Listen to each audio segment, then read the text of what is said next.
I've seen a lot of investors build real wealth flipping land, and I've also seen a lot of people go completely broke doing it. And the ones who go broke, it's almost never because the deals weren't there. It's because they didn't have a process. They didn't understand who they were selling to, and the second something went sideways, they had no system, no answer, nothing. I've personally analyzed thousands of land deals and generated multiple seven figures in profit flipping land across the US using the exact system I'm going to walk you through today. In my early 20s, I was clearing 100K, 200K, 300K on individual flips, not because I had some unfair advantage, but because I built a system, a repeatable one. And in this video, you're going to get a step-by-step framework to use in 2026 to find land deals that actually flip for real profit. Deals that close smoothly, protect your capital, and don't blow up on you mid-transaction. If you miss even one step in this process, you could end up locked into a deal that will not move, stuck with the seller who's backing out, months behind on your goals. So let's get into it. Step 1, you need to decide what you will and will not buy before you ever send a single piece of marketing. Most people who try to get into land flipping get stuck before they ever send a mailer or make a call. Not because the deals don't exist. They do. There is land sitting in every county in this country with an owner who doesn't want it and doesn't know what to do with it. The problem is they don't know what they're looking for. They're afraid of doing the wrong deal. They're scrolling listing sites, pulling random counties, second guessing every parcel. And at the end of the day, they've made some progress as far as looking at land, but they still don't have a system or process. I don't think looking at listings is a waste of time. You're building data. You're building feel for the market. I think the waste of time is doing that for months on end and still not having a buying criteria. Still not knowing what a good deal looks like versus a bad one. That's the analysis paralysis that keeps going on. The first thing you need to do is get locked into your buy box. A few markets, a few parcel types, clear parameters. That's what prevents you from spinning your wheels and finally sets a clear boundary for what the right deals actually look like. So on a piece of paper, write this down. First, your market. Pick a county or region where you understand the demand. Where are buyers purchasing land right now? The market you pick determines everything downstream. I'll get into how to read that in a minute. Second, your parcel type. And this is where most people get it backwards. They pick a parcel type first and then go looking for a market. That's the wrong direction. What you actually want to do is look at your market and ask, what is selling the fastest at the highest price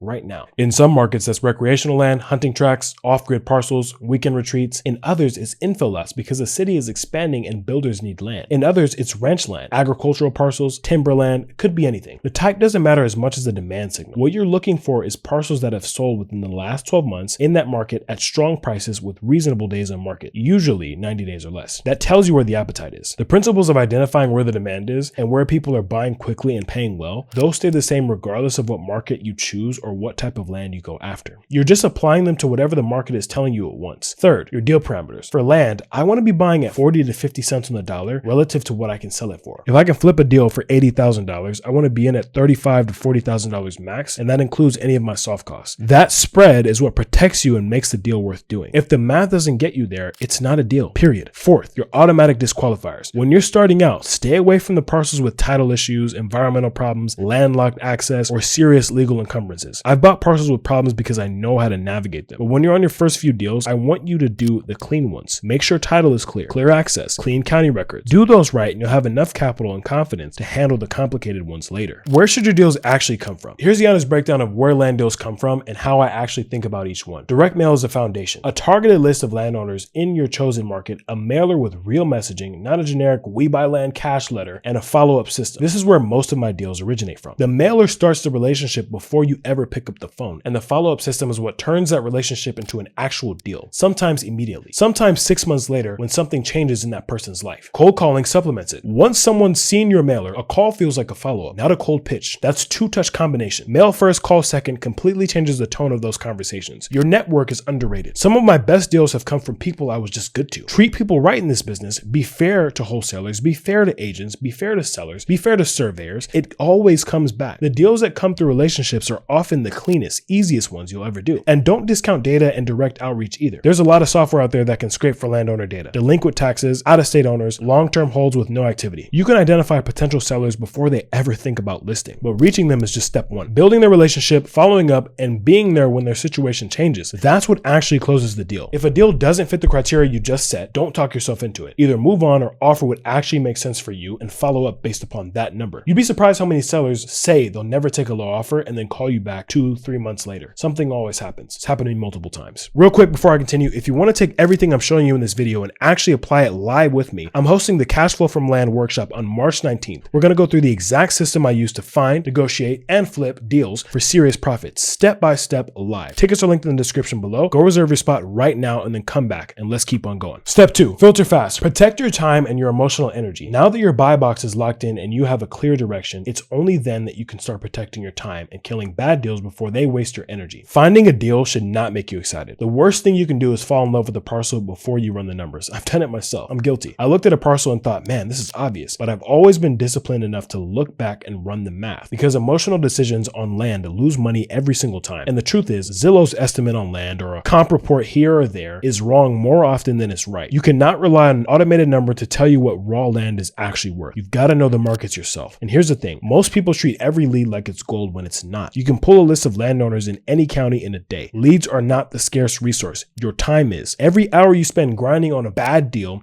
is an hour you're not spending on a real one. Over time, I've realized that time and attention are my most valuable assets. If I waste either one, I risk missing the deals that actually matter. So here's exactly how I decide in under 5 minutes whether a parcel is worth my attention. 1. Is the market moving? Is demand in this area going up, holding, or declining? You wouldn't buy a stock just because it had a good dividend if the underlying company was heading to zero. Same thing here. Understand what's driving the local land market, population trends, development activity, recreational demand, agricultural prices. If the market is declining, stay away from it no matter how good the entry looks. Can I buy it at the right number? I need to be all in at 40 to 50 cents on the dollar on what I can sell it for. If I can't get there based upon the seller's expectations, I move on or I submit the number that works for me and let them sit with it and follow up from there. Do I know who's buying it? Before I go any further, I need to know the buyer profile. Who is the highest likely buyer profile for this specific parcel? If I cannot answer that question quickly, I need to do more homework on the market before I start making offers in it. 4. Are there red flags I can't work around right now? Title issues, no legal access, environmental problems, HOA restrictions, zoning that kills the use case. At the start, these are deal killers. Flag them and move on. 5. Is there a better deal I should be spending this energy on? Always ask that. Your opportunity cost is a real thing. If any of those fail, kill it. Do not think twice about it. Move on to the next deal. One of the biggest mistakes I see is people using inflated or irrelevant comps to justify a deal they want to do. You cannot do that. The market does not care what you want the land to be worth. Pull comps from the same county, ideally the same zip code, same parcel, similar acreage within the last 6 to 12 months. If the comps are not there, if nothing similar has sold, that's the information you need. Either the market is thin and you need to understand why, or you're looking in the wrong area. Don't reach on your sell price. Conservative comp, conservative entry. The deals that hurt people are the ones where someone talked themselves into a number that was not real. Use the lower middle of your comp cluster as your baseline. If you get more when you list it, great, but don't underwrite to the top. Step 3, verify and commit. Prove the deal survives reality. This is the phase where most investors either freeze or rush. They freeze because they're afraid of making a mistake. And honestly, that's usually a signal that there's something in the process they don't fully understand yet. That's not a bad thing. That's just an indicator that you need to get more dialed in before you move. Or they rush because they found something that looks good and they skip the verification that actually protects them. Both paths lead to the same place. I've seen people get burned and lose money because they trusted somebody else to tell them the parcel was clean, didn't pull the deed themselves, didn't verify the access, didn't check the tax status, and then they're sitting there 3 weeks later thinking, I wish I would have known this sooner. And that's exactly what I'm going to help you catch before it costs you. The land due diligence checklist. Here's exactly what I verify on every single deal before I actually commit. Title and ownership. Pull the deed, make sure the person you're talking to actually owns the land and has the right to sell it. Check for liens, back taxes, judgments. Any of those can either kill a deal or become negotiating leverage depending on the situation. Title companies and local attorneys can actually do most of this for you. Legal access. Does the parcel have a legal right of way or recorded easement to access it from a public road? Landlocked land is an absolute headache. If there's an access issue, understand exactly what it is before you make an offer. It's not always a deal killer, but you need to know what you're buying. Zoning and use. Can someone actually do with this land what your buyer profile wants to do with it? Confirm zoning, permitted uses, and any restrictions. Don't assume, verify it with the county. Wetlands and environmental flags. Run a basic wetland check. If a significant portion of the parcel is wetland or in a flood zone,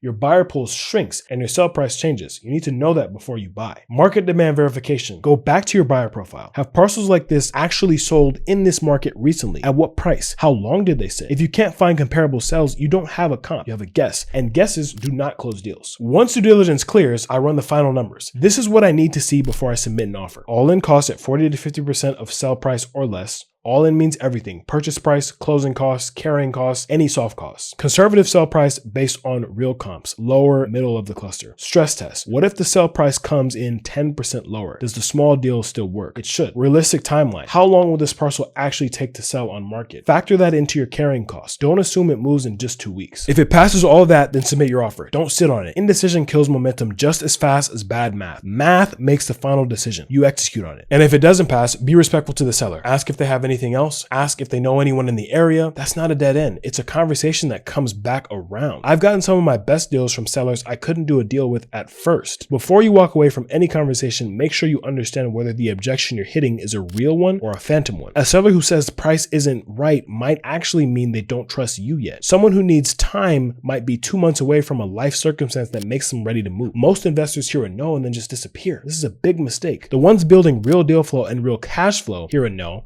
ask one more question, and stay in the follow-up, because motivation is not always there on day one. Sometimes you just have to be the most consistent, most persistent person in that seller's world when it finally shows up. So you now have the 3-step system I personally use to find profitable land deals in 2026. You locked in your criteria, so you stop wasting time on parcels that were never going to work. You filtered fast, so you protect your time and emotional energy. And you verified with real due diligence and real math, so you never get stuck in a bad deal. Now, if you want to go deeper and work through this with me live, I'm hosting the Cash Flow from Land workshop on March 19th. The link's in the description. Come reserve your spot. Thank you for watching. Love you guys. I'll see you in the next video.